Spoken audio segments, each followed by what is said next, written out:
once we started to do the research on crypto, so you got to understand, like anything that we do, especially Troy, like Troy is like a fanatic on everything. That's why I consult him so much, because like me, I'm like more of a, tell me the numbers. Yeah, I don't really like to do all of this studying and staying up researching and all. I'm a creative. I'm more of a creative. Troy's a teacher at heart, and he's more of a researcher. So when I first got into Bitcoin, and I got educated on the space of cryptocurrency from a good friend of mine, Jason Lewis. Shout out to Jason. Shout out to Jay, legend. And the reason why I really got interested in the space was that, crypto was rising at that time. It was going up. I think I got a Bitcoin, it was like $6,000. And he educated me on like blockchain technology and cryptocurrency. But the thing that really got my attention was the market cap. The market cap was so low. Like the market cap, how much is the market cap right now? I got it right here. The market cap was like, there's stocks that have higher market caps than the whole entire crypto space. So just looking at it from like an intelligent standpoint, I'm like, all right, this still has a lot more room to grow. Like it's still in its infancy stages. 580. And once I realized that, and then I started to learn about like Bitcoin dominance, and like right now, Bitcoin makes up 60% of the marketplace. So I just started realizing this, and the thing that really got my attention too, I said this on Trapping Tuesdays, was when like, what's the fastest way to get $1 million from LA to London right now? Asking you a question, Ian. Me? Yeah. Wire or plane? Plane. Get on a plane with $1 million. And if you think about it, we in 2020, that's ridiculous. That's the quickest way to get $1 million from LA to London. So with cryptocurrency, the blockchain technology, you can move that in a matter of minutes. So the technology, I always believed in blockchain technology. The problem was that a lot of these coins was just like, it reminds me of like the .com bubble, where it was like a lot of these, what we call altcoins. So like Bitcoin is like the granddaddy of them all. Yeah. Anything that's not Bitcoin is considered an alternative coin. Alternative coin, altcoin. So when we started really realizing that, I invested in a bunch of altcoins, because at that time, Which you have Ripple, Ethereum.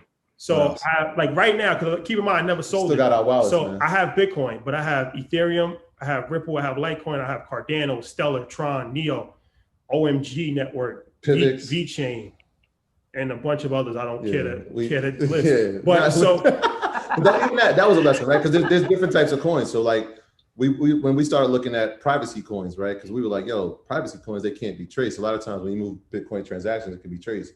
So we started looking at privacy coins. So Pivx was one of them, Monero was one of them. And we were like, yo, damn, this is kind of crazy. Like people can actually move money without it being traced, which became a problem for a lot of governments, because they were looking at it like, yo, if this gets in the hands of somebody that has malicious intent and they're buying weapons with money that can't be traced, now it could be a problem.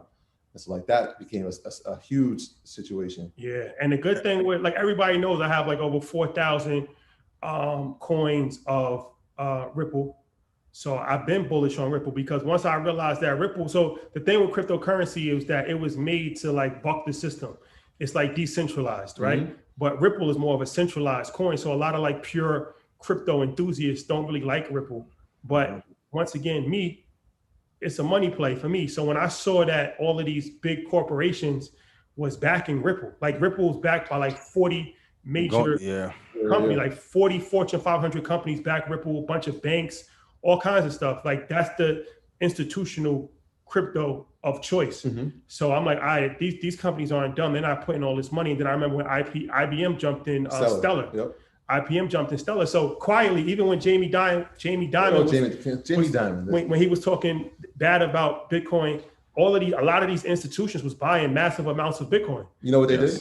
Here's the crazy part about what Jamie Dimon did. So like, this is the illest part, and most people probably didn't even know. I'm not even sure most people, they probably gonna learn something right now. So even though he was saying all that, JP Morgan actually created their own cryptocurrency coin, right? So it's not a market leader, right? They actually were using the coin internally, and for what purpose? To move large payments for institutional accounts.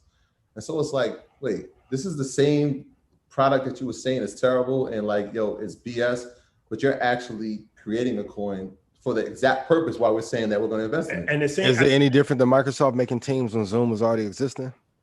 Nope. Same strategy. I mean, and also too, like the institutional backing, like we talked about 3 weeks ago, like when PayPal and Square started to integrate, that Mhm. gave leeway. Then more quantitative easing, that Yeah. pushed it up, and everyone that missed out on Bitcoin.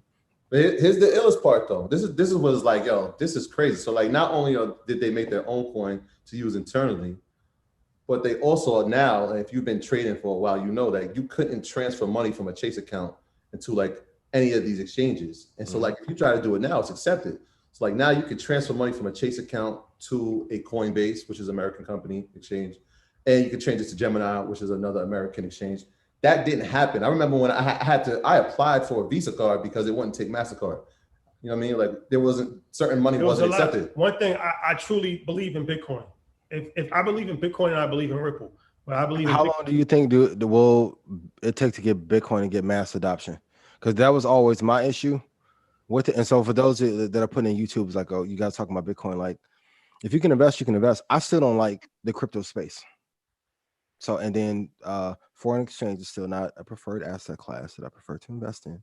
I'm not changing my thesis about it, but like honestly, you should be able to look at the price of apples in Montana and tell me where you're going to get in. But even this, it's not like this isn't anything new. We did a whole episode on cryptocurrency. Yeah. It's just nobody was interested in it. So we got to go with people's interested in it. If people start getting interested, then we talk about it. But everybody knows if you listen to that episode, which was done months ago, we have money invested in cryptocurrency. Like we have money invested in cryptocurrency for the last 4 years. It's not like you got a steel stomach to hold that long.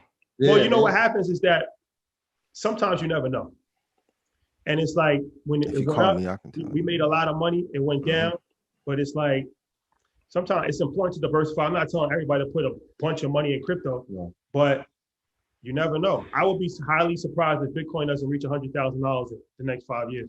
The tough part, I'm looking at the Bitcoin future now. It's literally at its peak from where it was when it started. Like right at 20,000, like 19,945. If it can break above and hit 25,000, and now 20,000 can be the floor, can have some upside, but it's going to take a bunch of other institutions to get behind it. But it's probably same thing. It's going to take 5 to 10 years. That's the same thing I said about marijuana. Everyone thought it was going to adapt right away. If you looked at how long it took for alcohol to become like mainstream and accepted post-prohibition, I want you guys to go look how many decades that took. Yeah. It wasn't overnight. There's a lot of parallels. There are a lot of parallels. I mean, the behemoth Bitcoin itself is up 177% this year, which is crazy, right? Because most people weren't even talking about it until like the last 2 months. Where it's like, yo, it's about to hit its all-time. But even now, it's like if you remember 2017 when Bitcoin was on its race to 20,000, you couldn't turn on TV without hearing everybody. Bitcoin just hit its all-time high, and nobody's really talking about it. It's not like it's really, which is actually a good thing. Yes, a good thing. That lets you know that it's getting moved more so by smart money as opposed to speculation. Last time, everybody in the barbershop, everybody was buying Bitcoin. We're not missing this but now it's a lot of institutional money and it's moved more quiet money. Whenever you see something move quietly, that's encouraging. I do think it's going to pull back, so I'm not telling anybody to buy Bitcoin. Yep. Same thing, you don't buy something at an all-time high. But even JP Morgan, they put an outlook on it that it's going to triple. And it could replace gold as a store of value. They have. And for those of you, no, my bad, go ahead. Yeah, JP Morgan has a $60,000 price target on Bitcoin. 100,000? Yeah, the Winklevoss.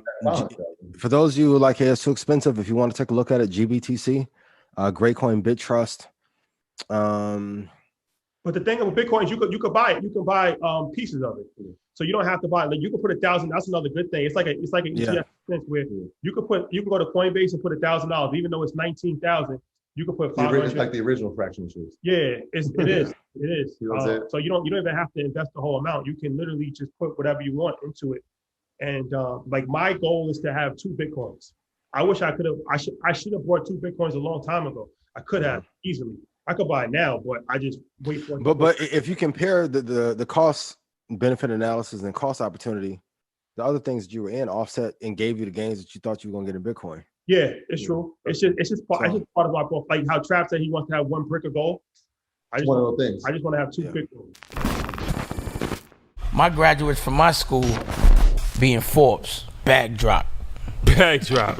A mic drop, bag drop. Bag drop.